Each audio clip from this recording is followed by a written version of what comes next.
Hey there. Welcome to Lead Fearlessly, Strategies of Confident Women Leaders, the podcast that will empower you to unleash your inner strength and embrace leadership with confidence. I'm your host, Katie Winchenbach, and I'm excited to have you join us as we dive into the experiences of extraordinary women who've shattered glass ceilings and redefined success on their own terms. Get ready to be motivated, challenged, and equipped with the tools and strategies to lead fearlessly in your own life and career. We are joined today by Fadjanie Cadet. Fadjanie, welcome. Thank you, Katie, for having me.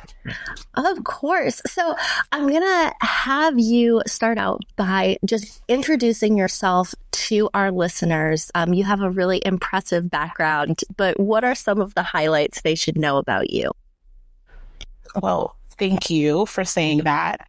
So I am a strategic organizational development leader with extensive experience in spearheading large-scale DEI initiatives. So I am the Director of Diversity and Inclusion currently at Forrester. I have a background in human resources, program management, and change management, and really sort of blend all of those things to enhance organizational effectiveness through diversity, equity, and inclusion.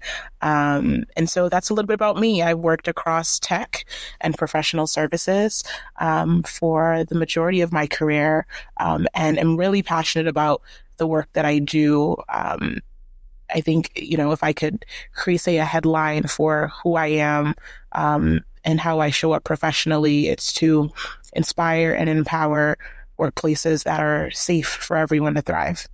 I love that. That is such a powerful statement. And building off of that, what does it mean to you personally to lead fearlessly? Oh my goodness, that's such a great question. I think to lead fearlessly is to lead authentically and to lead with purpose, right? And so I think particularly in the work that I do, but I would say in any line of work, leading fearlessly really means to lead with authenticity, I think. And I think sometimes that could be misconstrued as that's the easy answer or the safe answer, but to show up authentically at work is not easy all the time. And depending on the culture, the management, the leadership styles, but also culturally and societally, what we've been conditioned to believe is the right way to show up in professional spaces. Being authentic and showing up as our authentic self is not always the easiest thing to do. And in fact, I found in my career, at least in the earlier years, much harder to do. And so I think leading fearlessly means acknowledging what your truths are. What are your core values? Why do you do the work that you do? What is your sort of North Star and your vision and your mission, right? Like, what do you want to accomplish?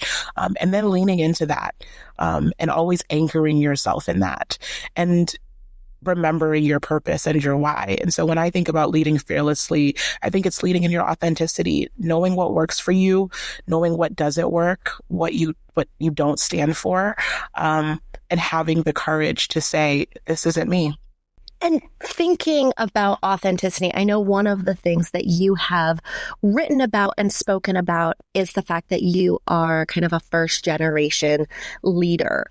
Tell us a little bit more kind of some of those challenges you faced being first generation and also being authentic, and what are some strategies you use to still find success? Absolutely. So, yeah, I think it's interesting. So my parents are immigrants. And so I've always identified as first generation from that perspective. But when I thought about and had conversations about some of the challenges I was having in navigating work after graduating from grad school, I recognized that a lot of the same themes and the things that I was talking about applied for folks whose parents were born in the United States, right? And that this first gen professional identity, folks who don't have a playbook, who didn't have parents or siblings who've navigated these professional spaces and these spheres in the past, also were first generation, and we had a lot of things in common.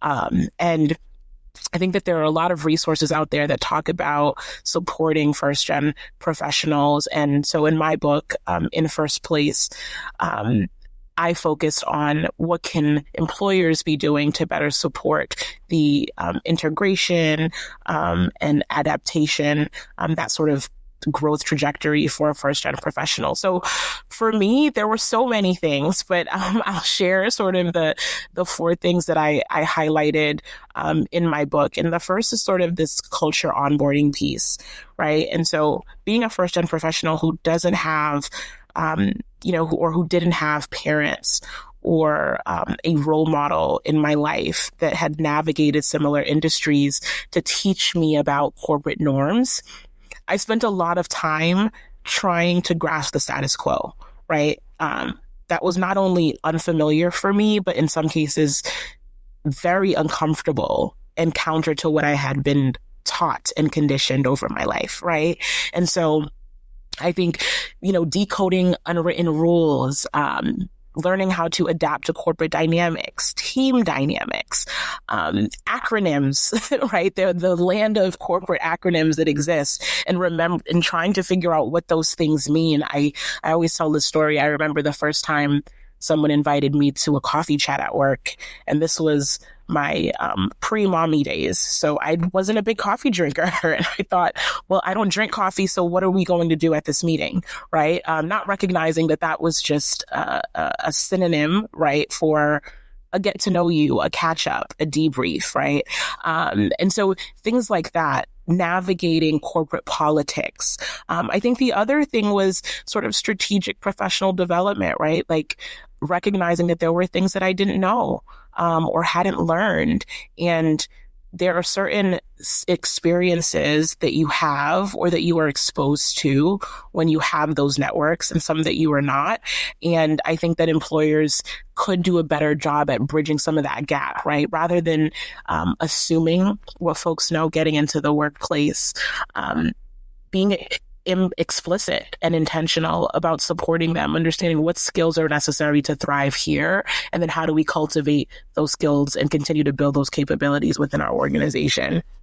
And then I'd say the another sort of critical bucket is sort of financial wellness and empowerment. So being empowered to make the right decisions, and then negotiate accordingly, right? I think being a first-gen professional, at least for me, I know that, I've made more in the last probably 4 years of my career, 5 years of my career than my parents have made in the entirety of theirs. And so in thinking about, beyond the standard packages, what salary should I be looking for? What is aligned to expectation? What should I be grateful for, right? Because that's what I was taught. And also recognizing that maybe I'm not being paid my worth. And what does it mean to review a full total rewards package, looking at what I need from a benefits perspective. And for folks who are starting from a socioeconomic disadvantage, yes, salary is important, but the comprehensive benefits package is also important. Thinking about leveraging 401k, how to use that, why to use that. So I think navigating a lot of those unknowns, right? I think for first-gen professionals, I always say it's a journey of learning and unlearning simultaneously that is ongoing. Unlearning the things that you were taught, right, or had been exposed to, while learning new ways. And sometimes those things are counter to each other, which creates a bit of an internal struggle and challenge. And I love that you brought up learning, because I think so much of leadership and becoming a strong leader and becoming authentic in your leadership is about learning and building that confidence in yourself and in your leadership style. So I want to ask you, because we've all had failures and things that have kind of shaken our confidence. Oh, yeah. Can Tell me a little bit about a time where you did something that really scared you, where you really had to kind of overcome that self-doubt, and how did it turn out? Oh my goodness. Yes, there are so many of those moments, right? And I'm sure so many more to come. But one that's top of mind for me, Katie, I remember this was 3.5 years ago, or a little over 3.5 years ago. And I had joined a company and started a new role that I would say almost immediately I realized was not the right fit for me. Oh, wow.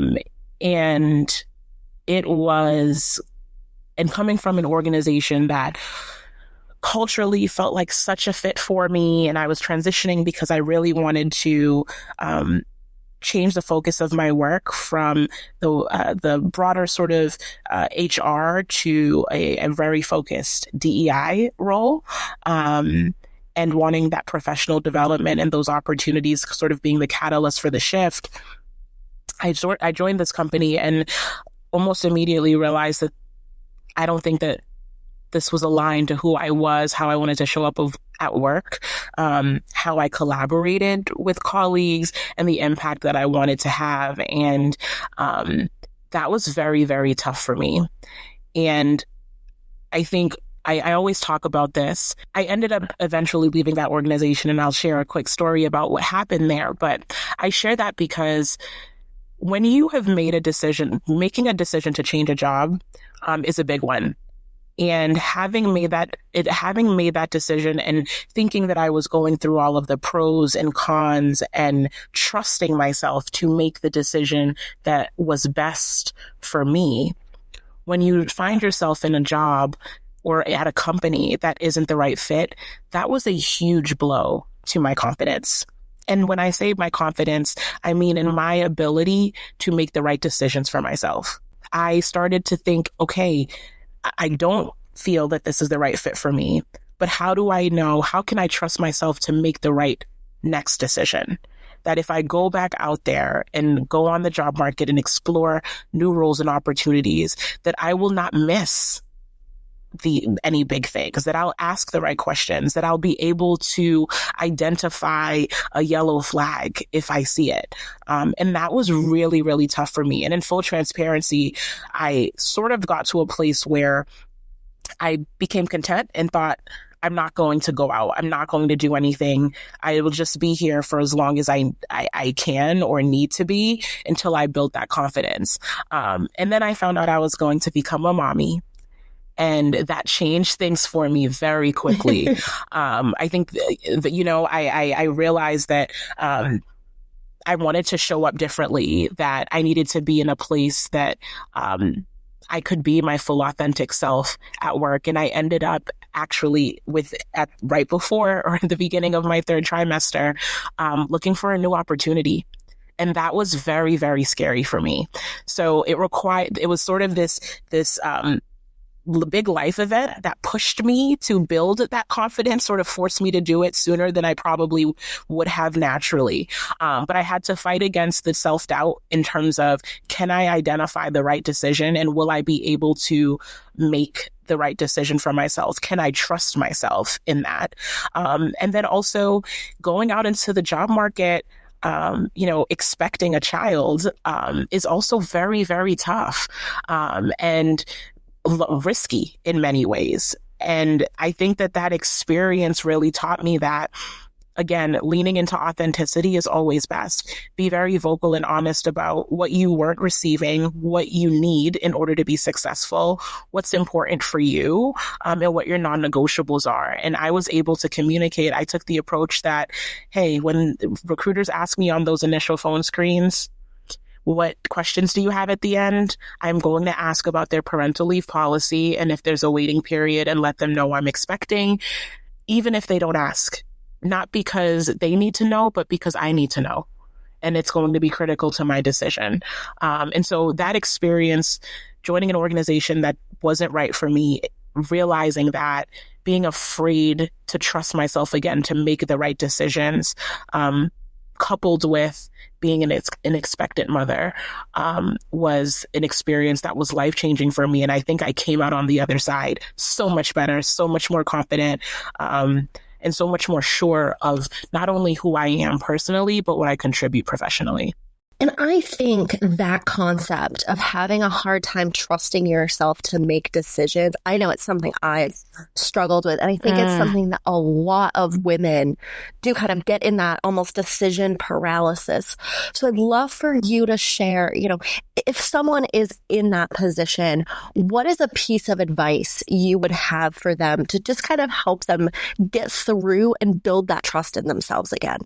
Yeah, I think that so much things happen so quickly in life, and there's always competing priorities. And so I find that it's very easy to forget things, the impact that you've made, the really, really strong, incredible decisions that you've made that have led you to where you are. And so I would say a quick and easy thing to do in terms of tactically is to sit down and start jotting down the last few decisions that you've made in your career, right? Or in your job in the last, let's say, 12 to 24 months. And write that out, all of the decisions that you've made and the impact, both positive and negative.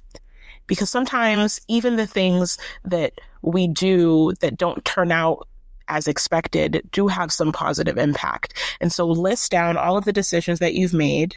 What were those moments that led to decisions? What was the decision that you made? And then what were the both positive, negative, or neutral impacts of those decisions? And then reflect back and remind yourself of all of the times that you were living in uncertainty or sort of navigating ambiguity and came out on the other side better, stronger, sharper, or that you learned something that you'll never do again, and reminding yourself of that, right? It's sort of similar to a brag book, which I've talked about in the past. Recording and reminding yourself of how far you've come in those times that you've navigated uncertainty, I think is a good place to start in helping you build that confidence again. And then practicing taking small risks, right? They don't have to always be changing a job, but it could be, it could be taking on a new project, working with a new team member or leader that maybe you haven't had an opportunity to in the past, or that you've maybe heard some things about how challenging it would be, and you have some sort of fear in approaching this leader or this team or these projects or this conversation with your manager.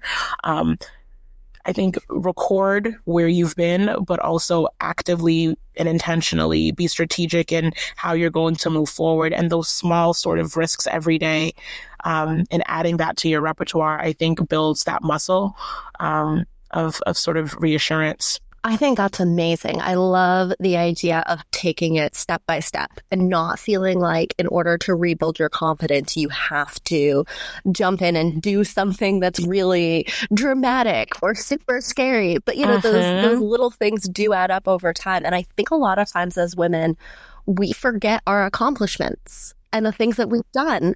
And that's such a great, really simple way to just sit down and remind yourself of all of the incredible things that you've done and that we will continue to do. Absolutely. And I think sometimes as women too, the forgetfulness can be attributed to, balancing multiple priorities and things like that.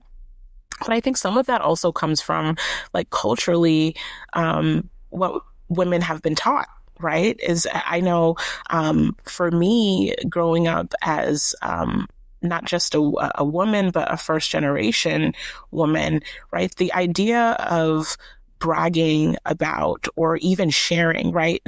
Take it a step down, just sharing your accomplishments, right? And talking about what you've done and how far you've come could be frowned upon, right? Depending on what you've been taught and how you grew up, particularly for young women who, have been told that they should be modest, right? And not speak too much, only respond when spoken to, or, you shouldn't have your sort of grandiose personality lead in the room. And so when you receive those messages, both explicitly and implicitly, right, through messages in the media and what we see, but also the conversations that we have with other leaders or even our own family members. I think there's some of that is natural forgetfulness. And then I think the other bit of that is some conditioning that has happened over time that doesn't allow us to do that, right? We don't feel empowered to do that reflection sometimes. I think that's so true. And I want to also kind of get your perspective as a DEI leader and as all of the work you've done with these, a lot of organizations, kind of what are some changes you hope to see for women in leadership roles in the next, 5 years, 10 years, and kind of what are you seeing organizations do to support women leaders? Yeah, so I think that in terms of what I'd like to see, and is a more openness to nuance and being in the middle. And so what I mean by that is I think that women in leadership often face this challenge of navigating some really deeply ingrained stereotypes about how we should show up in the workplace, right? We're expected to sort of avoid being seen as too emotional, maintaining a poker face, and lean sometimes, I know for me, in being maybe overly analytical, right? In order to counteract bias and undermine the credibility of those things. But then on the flip side, you could be perceived as too stoic or too detached and risk being labeled as cold or unapproachable. And so I think that this sort of balancing act can create this pressure to conform to some really unrealistic extremes. And where the reality, I think, for most women leaders is finding a balance in what I like to call the comfortable middle, right? And so that's a space where you can be both analytical and empathetic, right? You can be composed, but still authentic. And like this middle ground reflects this sort of nuanced, multifaceted way that I think women naturally lead and create impact. And so what I would like to see shift in the workplace and with, folks who are hiring managers, executive leaders who are looking to encourage, promote, and empower women in their workplaces is to sort of reject the binary expectations of either or. And instead highlighting, amplifying, and rewarding a leadership style that actually values that comfortable middle, right? Both logic and humanity, proving that there is sort of strength that lies in balance, not in extremes. And I think a lot of times in workplaces, we are looking for celebrating and rewarding extremes as opposed to that balancing act. And that's where I really see the strength. And in terms of what, I think I'm seeing a lot of organizations are doing, and something I hope we'll continue to see, even with the sort of the aftermath of the Supreme Court ruling on affirmative action last year, is this sort of continued focus on skills-based hiring. And so sort of the dismantling of like traditional barriers, like maybe degree requirements for certain roles or a certain level of years of experience or working at a particular organization to prove that that you can do something, right? So all of those things that have sort of been a fixed mindset approach to hiring, I think I'm seeing companies and hope to continue to see more organizations shifting to a growth mindset, a growth-oriented approach to hiring, where we are partnering with organizations that offer apprenticeships, externships, internships, different opportunities to broaden the range of candidates, especially those from underrepresented backgrounds and communities, to create more of a level playing field and make room for some non-traditional candidates who bring diverse perspectives, right? I even think in my line of work, doing DEI work, I always say that, what makes a strong DEI leader. I think some of that stuff is maybe you can say education and certifications, but I would say being in this role, a lot of it is things that you learned on the job. It's cultural competence. It's empathetic leadership. It's awareness and understanding. It's strategic thinking. And a lot of those things are not just things that you get being in a role like this one or having had a particular degree, but things that you develop over time. And I'd love to see us start looking at making hiring decisions holistically, looking at candidates as opposed to through a very fixed lens. And that would be amazing. I just think focusing on that, what an incredible, talented, diverse workforce we would end up with. Mm-hmm. Absolutely. Absolutely. And the research tells us time and time again that those organizations that are more diverse, that have the broader range of representation, those organizations where we are inclusive of different perspectives, experiences, and backgrounds, they perform better, right? They're more innovative. They see better outcomes. And so the last question that I have for you, because I can't believe it, this conversation has just totally flown by. If you could give one piece of advice to your younger self at the start of your leadership journey, what would that be? That's such a great question. I'm going to come back to where we started around authenticity. I think that it's important to always lead with curiosity and empathy, right? And not make assumptions, but really take time and be open to understanding different perspectives. I think that openness can really transform relationships, and it fosters more empathy and authenticity. So when we are open and learning and understanding different perspectives, we naturally become more open and share our perspectives and where we are aligned and where we are misaligned. And I think fostering of more authenticity really opens up new possibilities, not only from a work product perspective, but from working relationships, right? I think early on in my career, I was afraid to be authentic. I withheld some of my ideas, some of who I am, some of my truths. And I recognized that in the last, I would say 5 years or so, when I've made that shift and have leaned more into who I am, what I believe, what are my core values, what works for me, what doesn't, my negotiables and non-negotiables, and understanding those things intimately, I've shown up as a better leader. I've been more honest. I've inspired others to be more honest about their boundaries, right? I think, and have created and fostered and nurtured some really, really strong professional relationships that I didn't have in the beginning of my career, and that I'm so incredibly grateful for.